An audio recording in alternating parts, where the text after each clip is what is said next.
my first question for you relates to the subject that we tend to see the most here in the West, and that is the matter of the caste system, the reverberations of the caste system in India. Could you describe for me where we stand with relation to the caste system? Well, the caste system was originally not designed as a mutually antagonistic groupings. It was not even connected with birth. It's one of the retrogressions that caste has been connected to birth. The sages in their discussion on why the caste system should be created had said that there were four sources of power in a society: knowledge, wealth, weapons, and land. And this should be not in any one hand. In fact, not more than one should be in the hands of one person. Mm-hmm. So therefore, if you were pursued knowledge, and you are a seller of knowledge, or you are a teacher of knowledge, then you shouldn't have any wealth, you shouldn't have any weapons, you shouldn't have any land, and the society should give you donations so that you could live. And that's how our preachers and our sannyasis, our religious preceptors, etc., they lived in society, taught people, but their donations came from the public. If you were owner of the weapons, then you were the king, but you couldn't make policy. For policy, you had to go with people in knowledge. And same thing with wealth and land. So now this connection has to break. Now what you're asking a question is, what about today? Yes. Today, it is melting. The caste divisions are melting. There are intercaste marriages. But the most significant development that has taken place in the last 3 months is the fact that the two mutually antagonistic castes which grew over the centuries was the so-called untouchable caste or scheduled castes and the Brahmins. They coalesced together in a political party and gave that party a majority in the biggest, most populous state of the country, the Uttar Pradesh state. And a ex-untouchable caste lady became the chief minister or the equivalent of a governor. I recall this, but you know, the thing that's interesting is the caste system appears to be embedded in spite of legislation. You cannot legislate people's emotions. You cannot legislate the way people think. Do you really believe the caste system is going? It is melting, yes. The only place where people feel very strongly about castes are two. One, when it comes to elections, and two, when it comes to marriages. In other places, you can see here and there bigoted people acting on the basis of caste. But I think in the urban centers, there's hardly any. In the rural areas, we now find teachers who don't belong to the Brahmin caste. There are others from other castes. They're getting appointed by central legislation.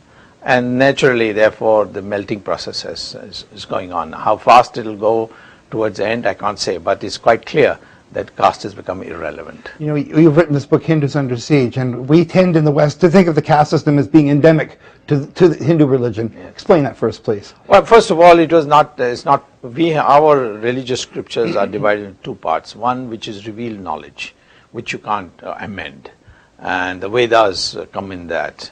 Then there is something called ordained by priests, which is called Shruti, Smriti literature, which can be amended from time to commentary. Time. It's not commentary, it's codes. You know, when a girl should get married, what should be the boy's responsibility, what the parents' responsibility. All these codes are part of the Smritis, and the Smriti can be amended, and much of all this business of castes is in the Smriti.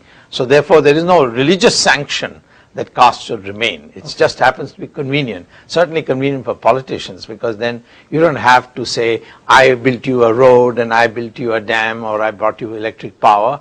You say, I'm your caste man. If I get defeated, then somebody else's caste man will become the representative.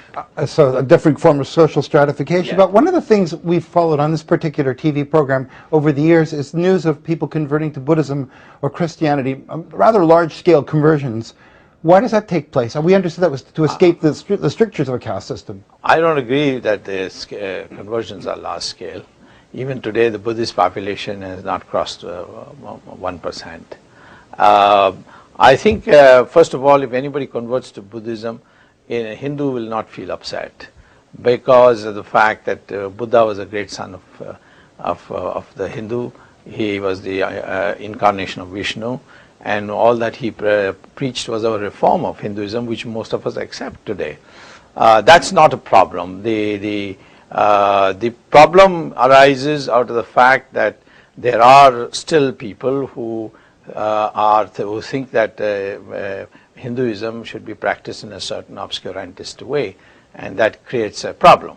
The second thing is that Buddhists, if you convert to Buddhism, then the privileges that the scheduled castes get as Hindus will be also extended to them. Yes. So therefore they don't lose anything. At the same time, they can say we are not part of the Hindu social stratification. But some states have actually enacted legislation that prevents conversion. Why? They don't. There's no state which has enacted legislation which prevents conversion. But there are legislations, and surprisingly, in Congress ruled states began the process, and the latest one is also a Congress Party ruled state of Himachal Pradesh, which is to prevent induced conversion. Okay, explain. Where money is involved or coercion is involved, and but if an individual converts, even under the act, there is no bar. But it's okay to reconvert back to Hinduism. There is no, if somebody says my ancestors are Hindus and I want to reconvert, you don't need any priest's permission. You just say I'm a Hindu, and the Hindus don't have a conversion ceremony. Okay. So are people converting to escape the stricture of the caste system? Yes, that the original motivation that led to conversion was partly that, partly also there was 800 years of Islamic rule and 200 years of British rule, which was Christian, and both these definitely made it a disadvantage to be a Hindu, and the weakest link in that was those who were the most poor, and the most poor therefore converted. But then conversion took place across all castes. Even today I meet many Muslims who say that my great-grandfather was a Brahmin from this place or that place. You can, one of the most famous editors of our newspapers called M.J. Akbar, he has written a book called Blood Brothers, where he says that my grandfather was a Kshatriya, that is the warrior class. Okay.